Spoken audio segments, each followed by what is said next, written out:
Hoy vamos a hablar acerca de las auditorías de historias clínicas de calidad y guías de práctica clínica de la vigencia 2023.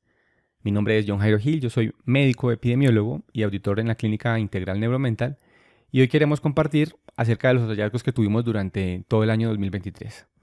En el ejercicio hemos hecho la auditoría de las diferentes especialidades que se encuentran en la clínica: neuropediatría, neurología, psiquiatría y fisiatría.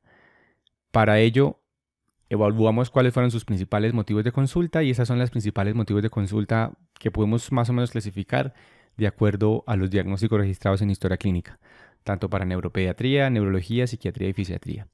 Puntualmente para neuropediatría hicimos la búsqueda para las guías de práctica clínica que estuvieran vigentes, encontrando la guía de práctica clínica de epilepsia, la guía de práctica clínica para el trastorno por déficit de atención e hiperactividad en la población pediátrica, y el protocolo para el trastorno del espectro autista. Esas son las tres guías y con base en ellas hacemos la auditoría. Para el grupo de neurología encontramos que también sus principales motivos de consulta eran epilepsia y por el otro lado migraña. No encontramos uno general de migraña. Este era, contempla varios escenarios de la cefalea y la migraña.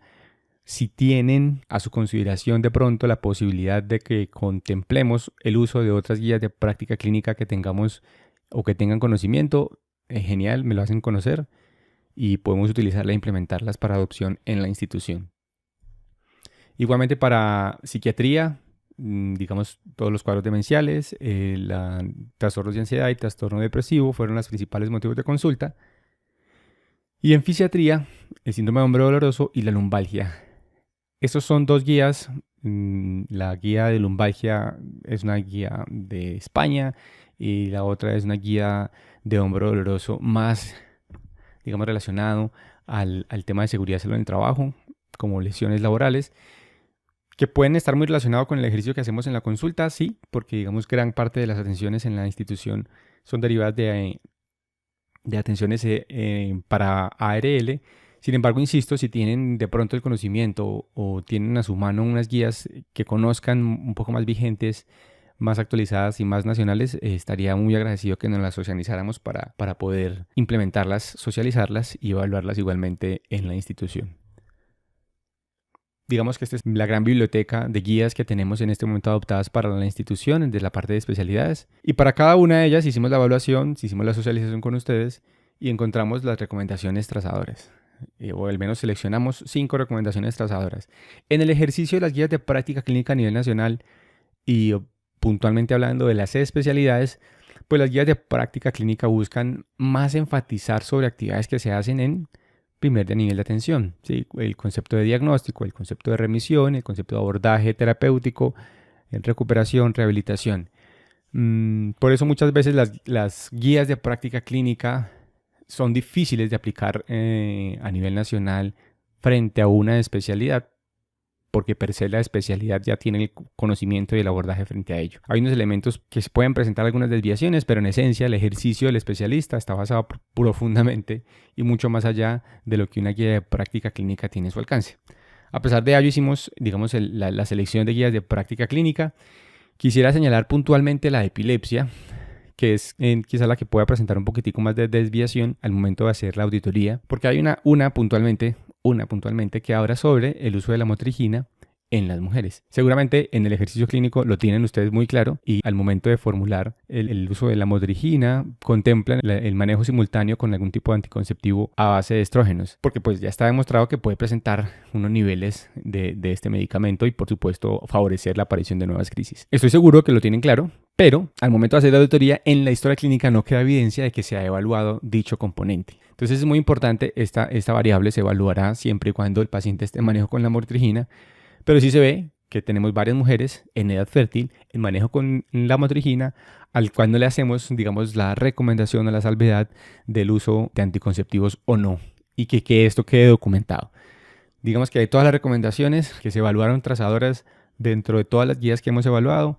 El que más desviación presenta es este y tiene que ver, insisto, nuevamente con la evidencia que dejamos en historia clínica. Entonces reforzarle al equipo de neurólogos la evaluación de este componente al momento de hacer historia clínica. Estas son las 5 recomendaciones, son recomendaciones que van muy muy al enfoque del diagnóstico, muy al enfoque de paraclínicos de ayudas diagnósticas, muy al enfoque de la monitorización con paraclínicos de ayuda, que uno nuevamente al momento de evaluar historias clínicas, con la evidencia que existe registrada en historia clínica, no encuentra mayor desviación, solamente en la que estamos hablando de la motrigina. Les voy a dejar un pantallazo, ustedes ya conocen las guías más o menos, ya las hemos socializado y quiero dejarles el pantallazo para que si quieren analizarlas y evaluarlas, cuáles son las recomendaciones que hemos identificado como trazadoras, tanto para epilepsia, migraña, el trastorno neurocognitivo mayor o demencia, trastornos de ansiedad, de una guía chilena, el trastorno del espectro autista, que es un protocolo clínico nacional.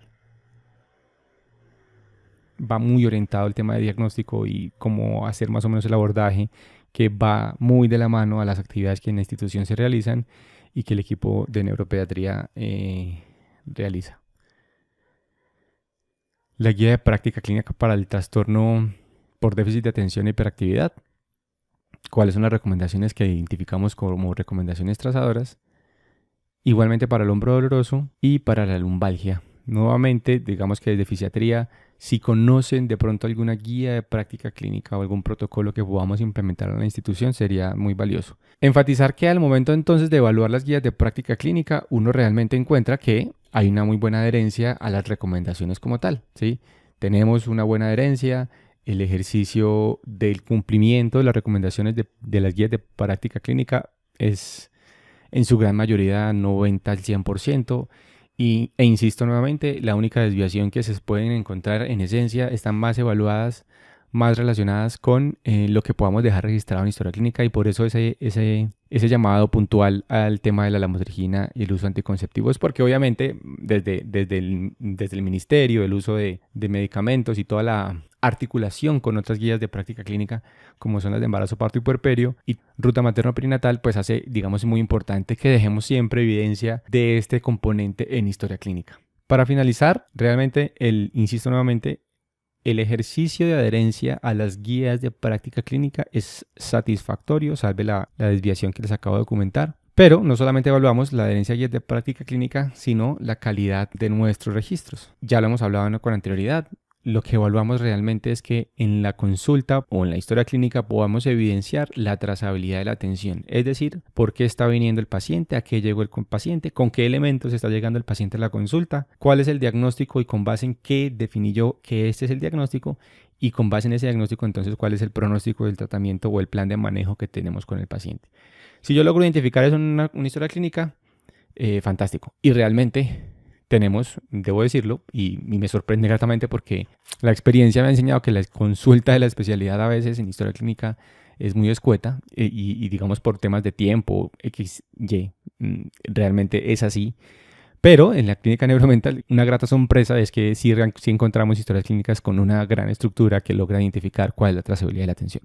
Importante, tenemos enfermedad actual completa, sí, se describe realmente por qué viene el paciente, cuál es el motivo de consulta, qué se está esperando del paciente, realmente uno encuentra y logra identificar todas esas variables. Si se realiza revisión de órdenes pendientes, es decir, si en la consulta anterior yo le mandé una tomografía, en esta consulta hago referencia sobre esa tomografía, si se la hizo o no se la hizo, por qué no se la hizo.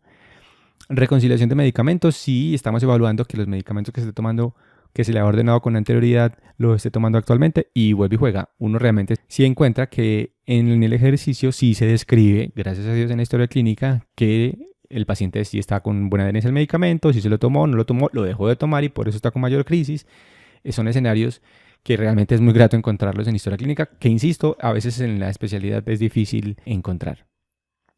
Examen físico es de considerar. Digamos, hay elementos como tan básicos del examen físico como son los signos vitales y por eso los separamos como con como dos diferentes variables, examen físico y registro de signos vitales y medidas antropométricas, porque si me quedaba solamente con el hecho de que tuviésemos signos vitales, gran parte de las consultas no tienen registro de la toma de signos vitales, que es elemental, independientemente de que seamos la especialidad de neurología, neuropediatría, hacen parte fundamental del examen físico y cobran demasiada importancia. Desde el que comenzamos el ejercicio de auditorías, hemos hecho un poco de socializaciones. Yo realmente sí he visto que hay un mayor esfuerzo por mejorar la calidad del registro del examen físico y cada vez veo con grata sorpresa que tenemos un mayor registro de signos vitales, aunque todavía nos falta, ¿sí? Este es un ejercicio puntual de una guía de práctica clínica, creo que era de neurología, creo que era epilepsia, donde más o menos el 40% de los pacientes de las historias clínicas auditadas tenían registro de signos vitales, cosa que es maravillosa. Maravillosa porque antes no teníamos nada, o antes teníamos un registro muy bajo,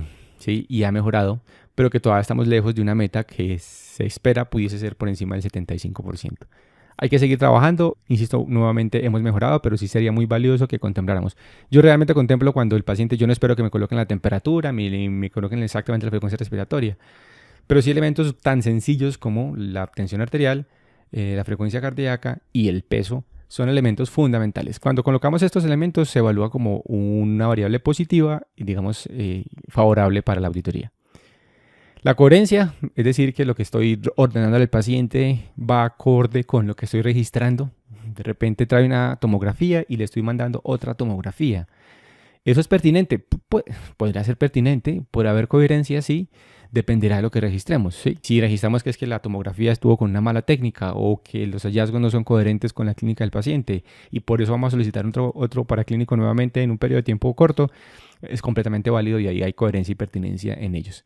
Pero si no lo registramos, desde la auditoría, tanto interna como externa a la institución, nos queda muy difícil y por eso se hace muy valioso que hagamos el registro adecuado en historia clínica de lo que estamos pensando y por qué estamos tomando ese camino. Nuevamente insisto, que en la gran mayoría de las historias clínicas se encuentra una adecuada coherencia y pertinencia en los registros. Cuando tenemos pacientes sencillos, digamos, estas evaluaciones son mucho más fáciles. Cuando tenemos pacientes un poco más complejos, estas evaluaciones se pueden hacer un poco más difusas y borrosas, pero el ejercicio en términos generales está muy bien hecho. Si hay un registro de un plan de análisis y manejo, es decir, para dónde voy con este paciente, sí, se identifica realmente en la consulta, en la historia clínica, qué están pensando y cuál es el siguiente paso a dar y queda registrado en la historia clínica, cosa que, insisto, es muy agradable. Hay otro elemento que sí es muy grave y es que no registramos las recomendaciones clínicas. Estoy completamente seguro de que en el ejercicio clínico, en la consulta, derivamos recomendaciones al paciente. Le decimos que debe hacer esto, que debe hacer aquello, que debe consultar, que debe hacer una actividad física, que debe suspender el consumo de tabaco, que debe infinidad de recomendaciones que podemos brindarle a los pacientes. No me queda la más mínima duda que el ejercicio en la consulta lo hacen, pero es muy importante que de la mano de ese ejercicio en la consulta dejemos registro en historia clínica. Es fundamental que en nuestra historia clínica tenemos registros de las recomendaciones brindadas a nuestros pacientes, tanto de lo farmacológico como lo terapéutico, como lo no terapéutico o lo no farmacológico, todas las recomendaciones que damos al ambiente social o al ambiente familiar. Fundamental poder generar un mayor impacto frente a ello. Esto es todo lo que les quería comentar. Es un video corto, pero quería traer esa colación las auditorías que hemos realizado durante el año, más o menos. Las variaciones son pequeñas realmente en cuanto a la gran mayoría de las características evaluadas. Los que más presentan desviación son el concepto de examen físico, registro de exámenes de signos vitales y antropometría y registro de recomendaciones clínicas, que son esos tres elementos en los que quisiera que nos esforzáramos un poquitico en mejorar la calidad. En cuanto a adherencia a guías de práctica clínica, la adherencia a guías de práctica clínica en su totalidad supera la meta establecida con las desviaciones que ya les expliqué en el video. Eso es todo. Espero en verdad si tienen alguna duda, alguna inquietud o alguna proposición para adopción o adaptación de alguna guía de práctica clínica para la institución sería fundamental. Que tengan un feliz día.